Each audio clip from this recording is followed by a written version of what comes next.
It's been over 5 years. Over 5 years since I got this iPad and Apple Pencil for my 18th birthday.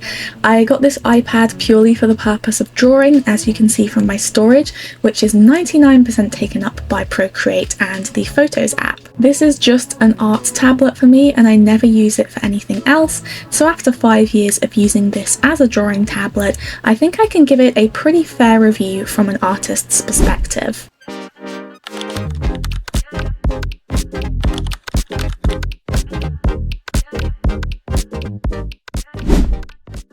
So I'm going to split this video into a review of the iPad and Apple Pencil, and also a review of Procreate and the various pros and cons of each to help you decide. Check the timestamps in the description if there's a particular part of the video you're looking for. So first of all, what kind of iPad do I have? So my iPad model is A1893, which means it's an Apple iPad 9.7 released in 2018. It's 9.45 by 6.67 inches, which in my opinion is a great size.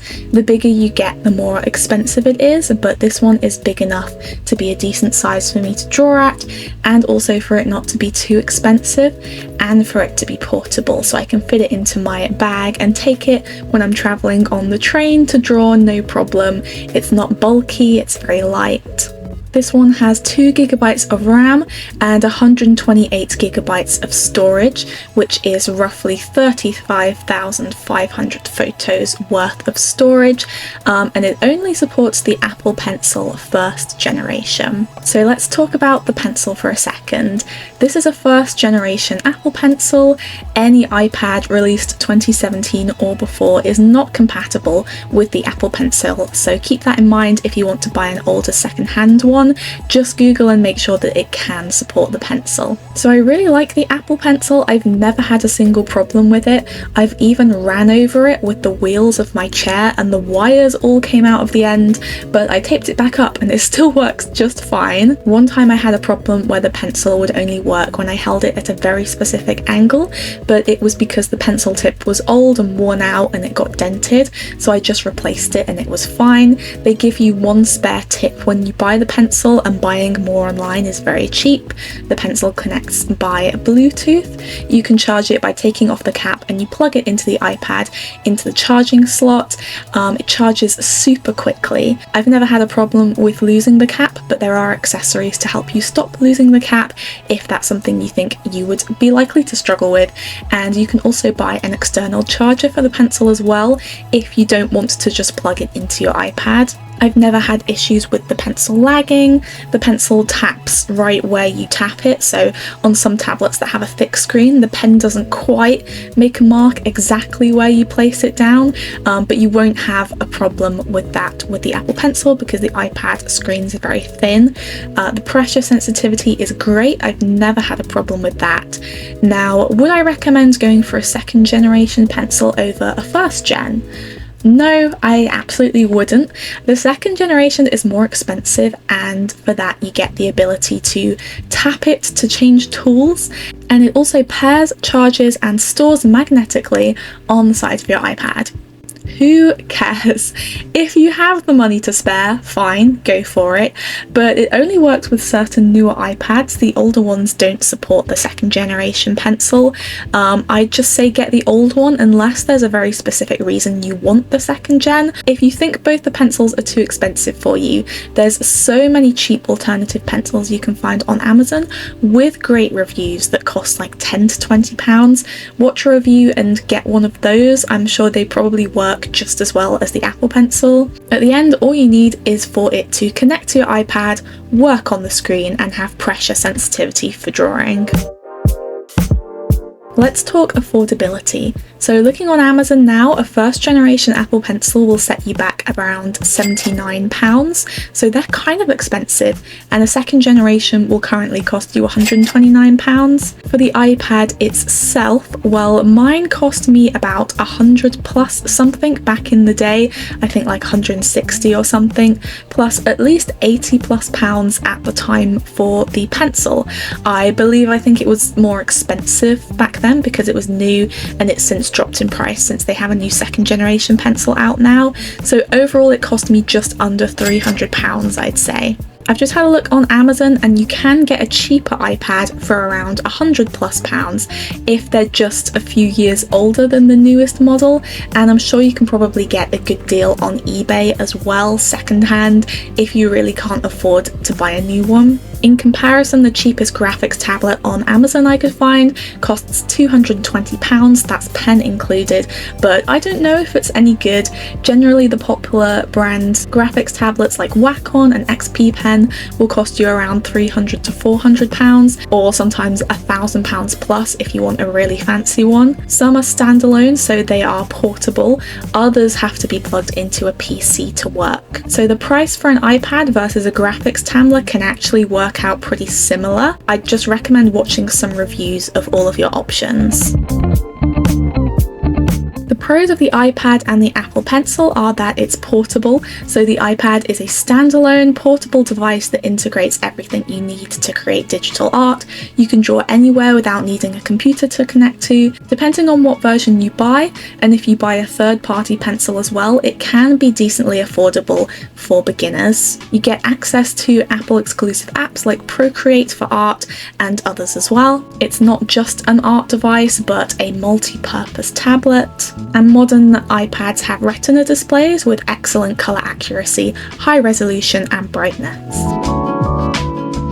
Cons are dedicated graphics tablets often come with a bunch of buttons on the side which you can use to make shortcuts for specific functions. Can't really do that on an iPad. The largest iPad Pro, which is 12.9 inches, still has a smaller screen compared to many professional graphics tablets like the Wacom Cintiq Pro, which can go up to 24 or 32 inches. For artists who prefer a larger drawing surface or need to work on complex projects with multiple windows open, the iPad might feel a bit cramped. While the Apple Pencil is very responsive, it typically has a lower pressure sensitivity than top-tier graphics tablets. So the Apple Pencil is around 4,000 levels.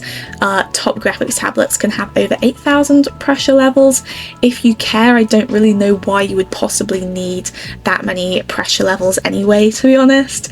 The glass screen on the iPad is smooth, which can be a con for some. It can make drawing feel less natural for some artists, although you can fix this by buying a matte screen protector like Paperlike, and those can provide some texture. So I'd recommend trying an iPad in store to see if you hate the slippery smoothness, but if you do, it is completely fixable. Another downgrade is there is a rumour that Apple product batteries get worse over the years, perhaps on purpose, to try and prompt you to buy a new product.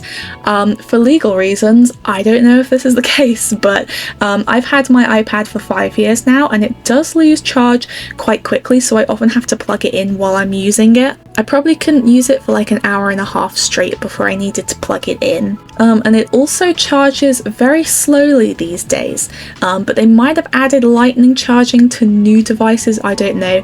And to be fair, my iPad is 5 years old and it has got a lot of use.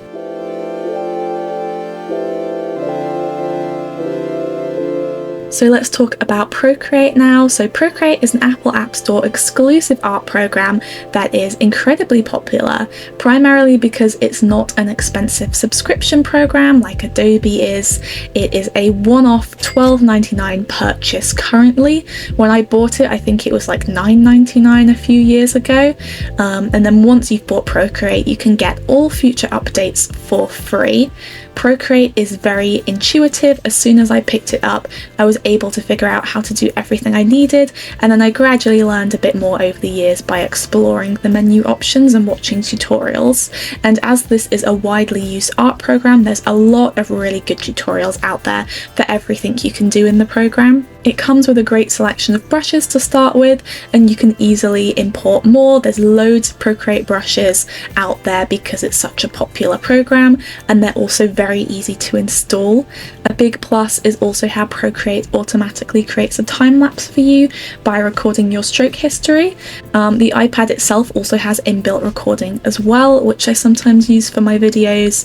It has all the functionality that I have personally ever needed.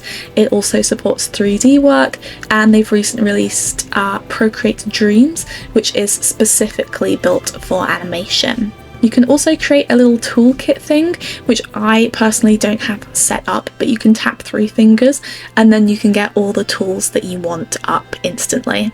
So for pros, just to summarise, it's very affordable, constantly getting new updates, they add new brushes, new features, it's free forever, there's lots of tutorials online, lots of brushes due to the popularity of the program, it has everything a basic art program would need, it's very intuitive for beginners, you can make time lapses, you can create shortcuts.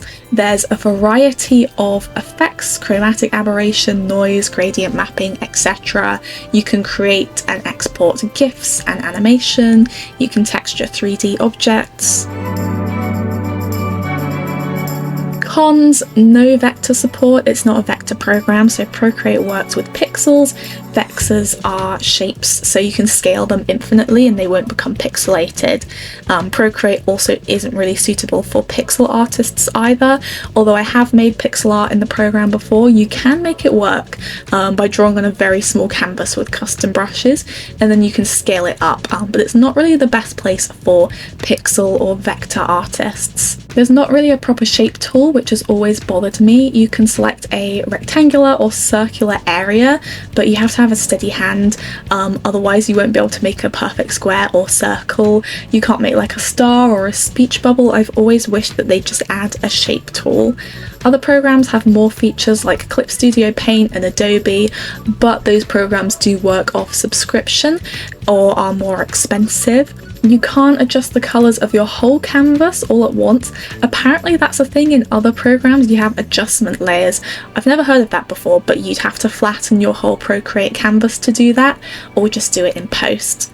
Finally, the number of layers you can use in your project directly depends on the size of your canvas and the model of iPad you are using, and that's because of your RAM limits. So the bigger the canvas, the less layers you can use. So if you're someone who works with super high quality, hundreds of layers, it's just not for you probably. It's better to just get a graphic tablet that plugs into your PC.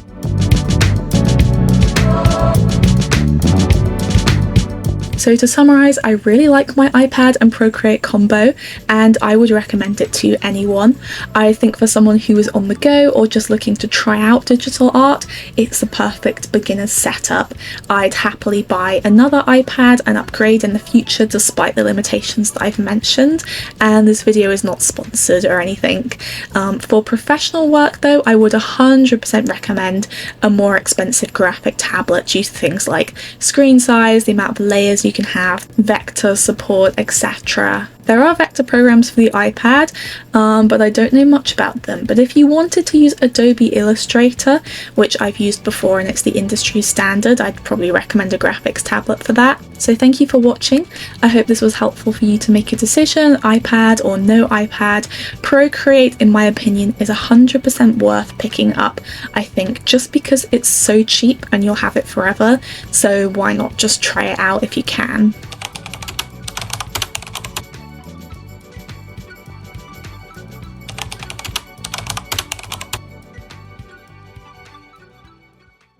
So the reason I'm actually reviewing this now is because I'm thinking of retiring it. So as you can see, my storage is almost completely full, and that's after wiping all the images off it and transferring them over to my computer multiple times. But I keep filling it up because most of this storage is actually the layers of all of my many Procreate files from over 5 years of work. Now I technically could transfer these files over to my PC, but I'm worried they'd get corrupted in the process. It was really difficult, long process for me to transfer all of my images to my PC, and not all of them made it. I'm also not really going to look over those files ever again if they're sat on my PC, and I really like just being able to flip through the app and see all of the art I've made over the years because I have them organised into years. So I need a new tablet, graphics tablet, or another iPad, because I can't insert an external SD card into my iPad to improve the storage. So So my iPad, also when it gets super close to being full, it starts to crash when I try and use Procreate, so I'm having to wipe it more and more frequently now as it's filling up so it doesn't get to that point. I'm just like a file whore basically. Like, I want to keep all of my Procreate files so I can keep all of my progress and memories and look back at it. Currently, I actually don't have much money to get another iPad, so I've got a degree and I've been working at a full-time job for the past 6 months, but they don't pay me. I get paid in experience, and spending a couple of $100 on a new digital art setup right now isn't super viable for me. I just paid money for a holiday I've been planning and saving up for years. So ideally, someone will see this lovely tablet review and send me a lovely new graphics tablet to review.